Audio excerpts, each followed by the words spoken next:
اللہ تبارک و تعالیٰ نے قوموں پہ عذاب نازل کیا اور قرآن مجید فرقان حمید نے ان قوموں کے تذکرے بیان فرمائے۔ بھائی کس لیے بیان کیے؟ کہ ہم عبرت حاصل کریں، ہم یہ غور کر لیں کہ یہ کام ہم نے نہیں کرنا، اس کام سے ہم نے بچنا ہے، ہم نے غور کرنا ہے کہ یہ چیز ہمارے اندر۔ لوگ کہتے ہیں نہیں جی نہیں، ہم پہ یہ عذاب نہیں آئے گا، بالکل نہیں آئے گا، اس میں شک نہیں۔ پر اللہ نے بیان کس لیے کیا تھا؟ بیان کیا قرآن مجید معاذ اللہ کسی ایسی چیز کا بیان کرتا ہے جس کی ضرورت نہ ہو؟ قرآن پاک نے ایک ایک حرف ایسا بیان کیا جس کی مسلمان کو ضرورت تھی۔ قوم نوح کا ذکر فرمایا قرآن پاک نے۔ حضرت نوح علیہ السلام کی قوم کو حضرت نوح علیہ السلام نے 1500 سال سمجھایا ہے۔ کچھ لوگوں نے 950 سال لکھا ہے نا، اعلیٰ حضرت نے لکھا ہے 1500 سال عمر ہوئی حضرت نوح علیہ السلام کی۔ اللہ تعالیٰ بندے کو جلدی سزا نہیں دیتا، بلکہ قرآن مجید میں ایک جگہ رب کریم اس طرح بھی فرماتا ہے کہ جب بندے مجھے بھول جاتے ہیں تو میں ان کے لیے نعمتوں کے دروازے کھول دیتا ہوں۔ بندہ سمجھتا ہے کہ میں کچھ تو ہے نا کہ میرے اندر کہ میں جدھر جاتا ہوں خیر ہی خیر ہو جاتی ہے، وہ سمجھتا ہے کہ میری عقل ہے، حالانکہ اللہ اسے ڈھیل دیتا ہے۔ اللہ اسے ڈھیل دیتا ہے۔ گناہوں کی سزا کے 3 طریقے ہیں۔ ایک ہے متنبع کرنا، تنبیہ کرتا ہے اللہ، بندہ متنبع ہو جاتا ہے، یہ اللہ کا بہت بڑا احسان ہوتا ہے۔ ایک ہوتا ہے مہلت دینا، اور ایک تیسرا ہوتا ہے اللہ خفیہ تدبیر کرتا ہے۔ تھوڑا سا سمجھیے گا، تھوڑا سا سمجھا کریں چیزوں کو۔ ہمارے رنگ نہیں زیادہ گورے کہ ہم پر عذاب نہیں آتا، کوئی بہت زیادہ اللہ تعالیٰ معاف فرمائے دولت نہیں جمع کرا بیٹھے شاہی خزانے میں کہ ہم سے پوچھا نہیں جائے گا۔ یہ مہلت ہے، مہلت کو مہلت سمجھو۔ پھر جب پکڑ آتی ہے نا اللہ کریم کی، میں نے دیکھا ہے کروڑوں روپیہ، 6 اولادیں۔ ایک شخص کے بچے باہر سے آ رہے تھے، وہ بندہ بیمار تھا، مجھے کہنے لگا حضرت جی دعا کریں میں ان کے آنے سے پہلے مر جاؤں ورنہ آ کے مجھے مار دیں گے، دعا کریں۔ اتنی بے سکونی، کروڑوں روپیہ پڑا ہے تو یہ عذاب نہیں؟ کوئی ضروری ہے کہ پتھر ہی برسیں گے تو سمجھ آئے گی؟ یہ جو سگا بیٹا بوڑھے باپ کے قریب سے گزر جاتا ہے سلام نہیں لیتا تو اس کو عذاب نہیں سمجھتے؟ یہ جو امت کی بیٹیاں، امت کی بچیاں، ہماری بچیاں ایک سال کے اندر 75 76 ہزار بچی ایک ڈویژن سے بھاگ کے شادی کر رہی ہے، اور ایک صوبے سے، تو اس کو آپ اللہ کا عذاب نہیں سمجھتے؟ یہ معمولی بات ہے؟ نہیں ہمارے رنگ ہو رہے ہیں، ہم بڑے سمارٹ ہیں۔ 1500 سال مہلت دی نوح علیہ السلام کی قوم کو۔ کتنے سال؟ بول کے بتائیے، بول کے دوبارہ بولیے۔ 1500 سال۔ کوئی آدمی اپنی سمارٹنس پہ خوش نہ ہو جائے کہ 20 سال ہو گئے میں تو نافرمانی بھی کر رہا ہوں، روٹی بھی پک رہی ہے، میں تو حرام بھی کھا رہا ہوں، پھر بھی سب ٹھیک ہے۔ 1500 سال مہلت دی۔ پھر حضرت نوح کہنے لگے اللہ میں نے تو بڑا سمجھایا، نہیں باز آتے۔ تو رب کریم نے فرمایا کشتی بناؤ۔ اللہ کے پیغمبر کشتی بنانے لگے تو قوم مذاق اڑانے لگ گئی۔ اب کیا کرنے لگے ہو؟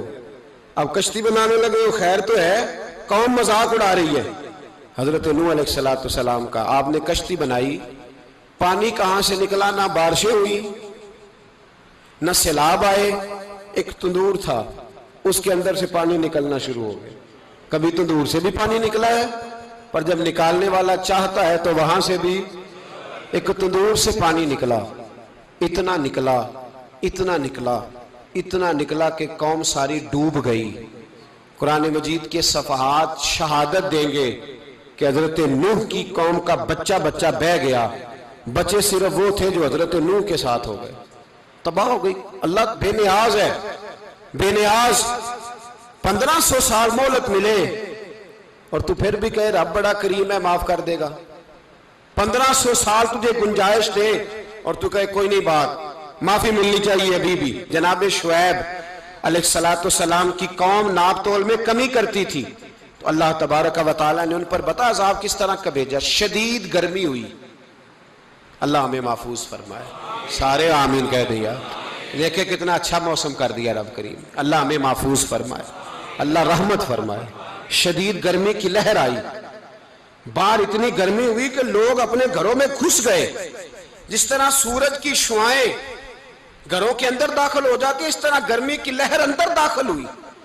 اور جس طرح کسی کو آگ لگ جائے تو وہ آدمی اچھلتا کودتا ہے نا, اس طرح یہ لوگ اچھلنے لگے اور اچھل کود کے مر گئے. جرم کیا تھا؟ ناپ تول میں کمی کرتے. حضرت داؤد کی قوم بھی تباہ ہوئی. جرم کیا تھا؟ ہفتے والے دن مچھلیاں نہیں پکڑنی تو یہ پکڑتے تھے. حکم ہے نا مسلمان کو نماز کے ٹائم کوئی اور کام نہیں کرنا, نماز پڑھنی ہے. تو میرا خیال ہے مسلمان تو فٹافٹ آ جاتے ہیں, سارے ہی پہنچ جاتے ہیں نا مسجدوں میں. ہلکا ہلکا بول رہے ہیں آپ, کیوں نہیں پہنچتے؟ اگر حضرت سیدنا, اور پتہ انہیں سزا کیا ملی؟ اللہ نے فرمایا اس ٹائم عبادت کرنی ہے, کام نہیں کرنا, وقت نہیں ہے کام کا. انہوں نے مچھلیاں پکڑی, 12,000 لوگ تھے. پتہ ہے مالک نے سزا کیا دی؟ بندر بنا دیا اللہ کریم. قرآن مجید کا پہلا سپارہ پڑھے, فَجَعَلْنَاهَا نَكَالًا لِمَا بَيْنَ يَدَيْهَا وَمَا خَلْفَهَا. اللہ فرماتے ہیں پچھلوں کے لیے بھی عبرت بنا دیا, بعد والوں کے لیے بھی عبرت, نشان عبرت بنا دی. بندر بن گئے. اور جو ان کے دوست جو بچ گئے تھے ان کے پیر چومتے تھے, روتے تھے. 3 دن بندر بن کے زندہ رہے. پھر اللہ نے سب کو اجتماعی موت دے دی. اگر مسلمان سے اللہ کہے کہ نماز کے ٹائم کاروبار نہیں, جمعے کے ٹائم کاروبار, تو مسلمان کہتا ہے نہیں مجھے مہلت ملی ہوئی ہے. یہ تو اس وقت پتہ چلتا ہے نا جب بچے ڈیوٹی لگاتے, ہاں ہاں ہاں عذاب آتا ہے, اس وقت پتہ چلتا ہے. میں نے دیکھا یہ منظر, اس وقت پتہ چلتا ہے جب بچے کسی ملازم 6,000 کی ڈیوٹی لگاتے, کہتے ہیں ابے کا دھیان رکھنا, ہم دکان پہ بیٹھنے لگے. پھر اسے سمجھ آتی ہے اگر میں نماز کے ٹائم مسجد میں ہوتا تو آج میری اولاد میری خدمت میں ہوتی. میں نماز کے ٹائم مسجد نہیں گیا تو بچوں نے 6,000 کا ملازم بٹھایا ہے, ابا جی کا خیال رکھ, ایک نرس بلائی ہے, تو خیال رکھ. کدھر ہوتے ہیں مسلمان نماز کے ٹائم؟ ایک عیسائی نے اعتراض کیا ہے, سنیں, وہ کہتا ہے مجھے لگتا ہے مسلمانوں کے 3 خدا ہیں. مسلمان اڑ گیا, کہنے لگا نہیں ہمارا تو ایک ہے. کہا نہیں 3 ہے. معاذ اللہ استغفر اللہ, ہمارا ایک ہے. کہنے لگا نہیں میں ثابت کرتا ہوں, ایک تمہارا خدا 5 نمازوں کا ہے, ایک رمضان کا ہے, ایک عید کا ہے. لگتا ہے معاذ اللہ عید والا زیادہ تگڑا ہے, تم زیادہ آتے ہو. رمضان والا لگتا ہے اس سے کچھ کمزور ہے, تم تھوڑے آتے ہو. اور 5 نمازوں والا شاید سب سے کمزور ہے. بات عقل کی ہے کہ نہیں؟ اس نے اعتراض ٹھیک کیا. تو مسلمان کو چاہیے نا خیال کرے.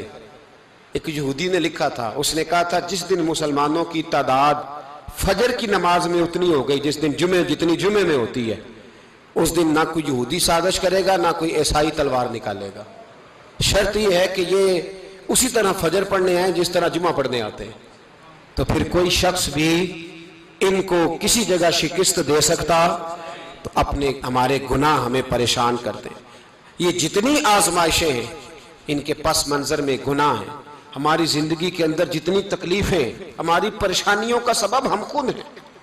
حضرت ابراہیم بن ادم کے پاس ایک نوجوان آیا, کہنے لگا میں گناہ کرنا چاہتا ہوں. فرمانے لگا بالکل کر, اللہ کا دیا ہوا رزق کھانا چھوڑ دے اور گناہ کر.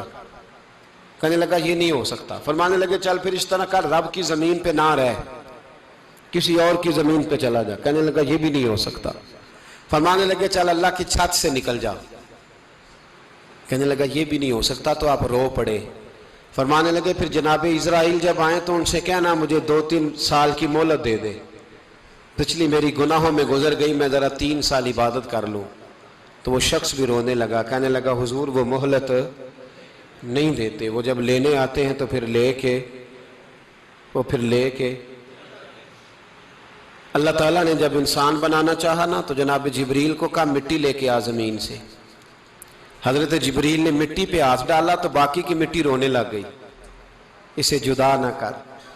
تو جناب جبریل چھوڑ کے چلے گئے. حضرت میکائیل کو بھیجا, مٹی لا, مٹی پہ ہاتھ ڈالا تو باقی کی مٹی رونے لگ گئی, چھوڑ کے چلے گئے.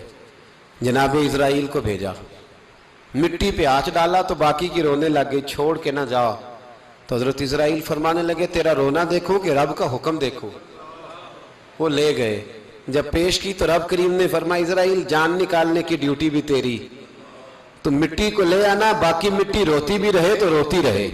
جب میرا فیصلہ آ جائے تو پھر اس میں کوئی گنجائش ہم کھاتے بھی اللہ کا ہیں، نافرمانی بھی اس کی کرتے، زمین پہ بھی اس کی چلتے ہیں، نافرمانی بھی اس کی کرتے، حکم کسی اور کا مانتے، چھت پہ رب کریم کی رہتے، اس طرح نظام نہیں چلتا۔ میرے بھائی یاد رکھ لو، گناہوں کی سزا ملے گی، زندگی تنگ ہو جائے، یہاں بھی آزمائش ہوگی اور